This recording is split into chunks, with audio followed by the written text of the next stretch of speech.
La programación orientada a objetos es un nuevo paradigma de programación. Esto quiere decir, es una nueva forma de encauzar o de pensar nuestros programas, nuestras soluciones. Quizás que al principio parezca algo nuevo, algo difícil, pero ciertamente no lo es. Es solo algo que hay que prestarle atención y que cuando tenemos ejercicios complicados o programas, software a desarrollar, lo cierto es que no vamos a pensar en un programa, en una sola clase, en un solo archivo, en una sola línea de código secuencial. Sabemos que la programación se basa en la secuencia, porque los algoritmos son secuencias de pasos, pero lo cierto es que la programación orientada a objetos nos viene a facilitar las cosas cuando las cosas se hacen más complejas a desarrollar.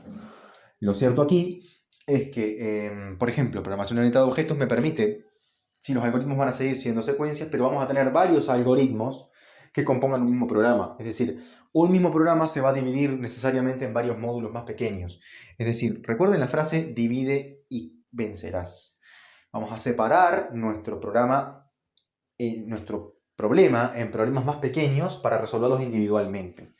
Esto es, cuando necesito representar objetos, ya sea físicos o imaginarios, necesito representar entidades de la vida real. Cuando digo esto puede ser un objeto auto, un objeto persona, un objeto cuenta bancaria, que la cuenta bancaria es imaginaria, no es real, es virtual. Cuando quiero representar algo, lo voy a representar en forma de clases de objetos. Y eso me va a facilitar mucho el trabajo. Vamos a leer un poco simplemente para repasar y tratar de explicar mejor las cosas. La programación orientada a objetos, POO, es un paradigma de programación que viene a innovar la forma de obtener los resultados. Los objetos manipulan los datos de entrada para la obtención de datos de salida específicos, donde cada objeto ofrece una funcionalidad especial. Esto es, gracias a la abstracción nosotros vamos a implementar simplemente los objetos que realmente necesitemos y que me sean relevantes en mi sistema. Entonces, cada objeto va a permitir darnos a partir de una entrada, nos va a dar datos de salida. Básicamente están conformados por algoritmos, ¿verdad? Pero no se siguen pensando los programas de la forma anterior. Es decir, vamos a permitir que cada objeto tenga una razón de ser en nuestro programa. Luego aparece un poco sobre su historia, aparecen otras características sobre la programación orientada a objetos y luego llegamos a las características principales, a lo que son los pilares de la programación orientada a objetos. Y tenemos la abstracción, el encapsulamiento, el polimorfismo y la herencia. ¿Está bien? La abstracción dice las características esenciales de un objeto donde se capturan sus comportamientos. Cada objeto en el sistema sirve como un modelo de agente y abstracto que puede realizar un trabajo, informar y cambiar su estado, y comunicarse con otros objetos en el sistema sin revelar cómo se implementan estas características. Luego un poco más de información, vamos a hacerla breve porque esto es un video. En abstracción lo que importa es concentrarme en las características principales, en lo que yo quiero representar de mi objeto. Es decir, si voy a representar alumnos en un sistema, ¿y para qué está ese sistema? El sistema es para guardar las notas y es para guardar, qué sé yo, las faltas. Entonces me va a importar la nota del alumno, el nombre, las faltas, la dirección, quizás si me tengo que comunicar con la casa, un número de teléfono quizás, pero no me va a importar, por ejemplo, características como si el alumno trabaja o no trabaja, o características como si el alumno está casado, soltero, o divorciado, o viudo, o sea, el estado civil. Para un programa que simplemente cuente las faltas, cuente la nota y me permita un seguimiento del alumno, capaz que no me va a interesar. Es decir, me voy a tener que concentrar en las características que realmente me importan para mi sistema. Si estoy programando un software para gestión de stock de un supermercado, me va a importar los productos, la descripción de los productos, el stock de los productos, pero capaz que no me importe tanto su público objetivo, porque no es un programa de marketing, sino que es un programa de control de stock. Luego tenemos el polimorfismo. Qué nombre más complicado, ¿no? Poli significa muchos y morfismo hace referencia a morfología o a formas. Dice, comportamientos diferentes asociados a objetos distintos pueden compartir el mismo nombre. Al llamarlos por este nombre, se utilizará el comportamiento correspondiente al objeto que se esté usando. O dicho de otro modo, las referencias y las colecciones de objetos pueden contener objetos de diferentes tipos, y la invocación de un comportamiento en una referencia producirá el comportamiento correcto para el tipo real del objeto referenciado. Esto, en español, en nuestro lenguaje cotidiano, significa que hay diferentes objetos de diferentes clases, ¿verdad?, que pueden tener un método que se llama igual, pero sin embargo ese método haga o realice operaciones diferentes. Esto ocurre mucho especialmente con la herencia, ya lo vamos a ver, cuando hay clases heredadas que comparten un mismo método, pero sin embargo la forma donde opera ese método es diferente, o sea, ese método no funciona igual para todas las clases. Esto ocurre muchísimo y, por ejemplo, el ejemplo que siempre se utiliza es el de la figura geométrica. Imaginemos que tenemos una clase triángulo y una clase cuadrado y una clase rectángulo. Todas tienen un método que permitiría hallar el área, pero sin embargo, el método en la clase triángulo lo que va a hacer es tomar la base, la altura, la va a multiplicar y dividir entre 2. Y en el cuadrado va a ser la base por la altura y más nada. Es decir, a partir de los mismos datos, o sea, va a ser el mismo procedimiento en diferentes clases heredadas. El mismo procedimiento en diferentes clases heredadas funciona internamente de diferente manera. Es decir, su forma del método, la forma de la función es diferente en diferentes clases heredadas. Esto en este momento no lo vamos a necesitar saber a la hora de programar porque estamos pensando de una manera abstracta todavía no nos estamos metiendo en el lenguaje de programación, pero sí es importante saber eso, que van a existir métodos que van a tener diferentes formas. Métodos que van a hacer una cosa en una clase, la misma cosa en otra de diferente manera. El caso del área es un ejemplo. Es un ejemplo muy típico para esto. ¿Y qué es esto de la herencia? Porque ya lo tiré al pasar, ya lo comenté. La herencia, básicamente, esto lo pueden leer, implica que una clase puede heredarle a una clase hija todos sus atributos y métodos. Es decir, hay veces que yo, por ejemplo, tengo que reutilizar el código. Esto me permite mucho la reutilización de código. Tengo que reutilizar elementos que ya he definido antes. Por ejemplo, definí la clase persona. Y persona tiene, entre los atributos, tiene cédula de identidad, nombre, dirección y teléfono. Y en mi sistema necesito crear otro tipo de objetos que guarde los profesores. Entonces los profesores son personas. Los profesores van a guardar lo mismo que tienen las personas. Van a guardar una cédula, un nombre, una dirección y un teléfono. Pero ¿qué ocurre? Que no conviene, en programación recuerden, nunca repetir el mismo código. O sea, nunca es conveniente repetir lo mismo que ya hice.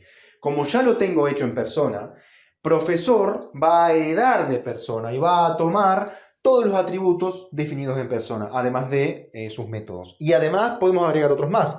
Por ejemplo, en un sistema vamos a tener profesores y alumnos. De los profesores vamos a guardar el número de sueldo, el número de cuenta para cobrar el sueldo, y de los alumnos vamos a guardar, qué sé yo, los grupos en los cuales está registrado.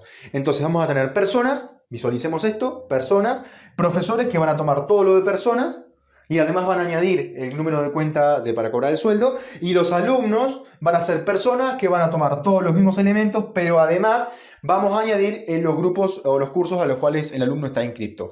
Esto es un ejemplo muy al pasar, es un ejemplo muy bruto, pero quiero que se visualice eso. Todos los elementos que heredan de una clase son o generan una relación de pertenencia a esa clase. Todas las clases que heredan de otra clase, mejor dicho. En este sentido, todos los profesores son personas y todos los alumnos son personas. Por ello, todos, tanto profesor como alumno, heredaría de personas. No todas las personas son alumnos y no todas las personas son profesores. Por eso la herencia al revés no se da. Se da simplemente desde la clase heredada, desde la clase padre hacia la clase hija o de la superclase hacia la clase heredada. Sobre encapsulamiento, que era el principio que nos faltaba hablar, quería desarrollar un poquitito más, porque está medio laxo en la página donde se habla de los principios, de las características.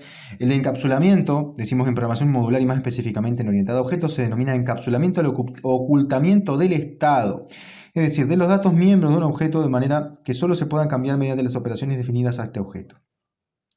Cada objeto está aislado del exterior, es un módulo natural y la aplicación entera se reduce a un agregado o rompecabezas de objetos. El aislamiento protege a los datos asociados de un objeto contra su modificación por quien no tenga derecho a acceder a ellos, eliminando efectos secundarios e interacciones. Esto en nuestro lenguaje, para traducirlo un poco a nuestro lenguaje coloquial, significa que van a haber elementos de una clase que solo van a ser accesibles para esa clase y no para otras. Y otros elementos que sí van a poder ser accedidos desde otras clases. Esto es, los métodos en concreto, los métodos o las funciones, el comportamiento de una clase generalmente se define como público. Y esto quiere decir que las otras clases van a poder acceder a esos métodos. Sin embargo, los atributos o las características intrínsecas de la clase, de esa clase de objetos, van a ser privados o simplemente van a estar aislados de las otras clases. Es decir, por ejemplo, en el caso de los usuarios, de las personas, la cédula, el nombre, la dirección, el teléfono, que hablamos anteriormente, van a ser atributos o características y por lo tanto van a ser privadas y por lo tanto no van a ser podidas acceder directamente desde otras clases. Por ejemplo, yo tengo una clase administración o una clase, qué sé yo, empresa, y esa empresa se relaciona con personas. La clase empresa no puede acceder de forma directa a modificar los atributos de clase, de la clase persona, sino que va a tener que entrar por sus métodos. Esto es, por ejemplo, por el método para modificar la cédula, por el método para modificar el nombre, el método para modificar la dirección, o para acceder a esos datos. Si yo quiero mostrarlos desde otra clase, simplemente no puedo agarrar y poner el nombre directamente del atributo de la clase que quiero mostrar o del objeto en realidad, porque no estoy accediendo a la clase, sino que estoy en realidad utilizando objetos que son instancias de una clase, o sea, son como si fuesen variables cuyo tipo de datos es esa clase, para hablar muy a lo bruto. Los objetos son instancias de una clase. Yo no puedo acceder directamente a los atributos de ese objeto, porque gracias al principio de encapsulamiento estamos definiendo esos atributos como privados. Entonces la forma de acceder a ellos es a través de sus métodos, que van a ser las funciones específicas de la clase, que sí van a ser públicas para poder entrar a esos métodos. Vamos a ver si hay otra cosa aquí a declarar. En este caso, estándar abierto, protegido y semicerrado, eso lo vamos a trabajar después. Lo importante es que, bueno, las clases protegido, por ejemplo, hace referencia a que los atributos pueden ser, además de privados, pueden ser protegidos. Eso es un atributo privado que no lo van a poder acceder clases externas, pero sí las clases heredadas. O sea, tengo una superclase con atributos protegidos y sus clases heredadas, si bien son otras clases, sí pueden acceder a esos atributos. Entonces, por ejemplo, la persona, los atributos de persona pueden ser accedidos, los atributos de un objeto persona, por los atributos de un objeto profesor, ¿tá? Pero no por los datos de un objeto profesor, por los métodos de un objeto profesor, pero no desde otra clase externa. Es decir, esto es lo que garantiza el encapsulamiento, a grosso modo, y para resumir un poco, el encapsulamiento lo que garantiza es seguridad y prolijidad. O sea, el encapsulamiento me garantiza que los métodos son públicos y solamente a través de los métodos de una clase de objetos puedo acceder a sus atributos. No puedo modificarlos de forma directa. Es una cualidad propia de cómo se estructura, de la correcta forma de programar en orientación a objetos.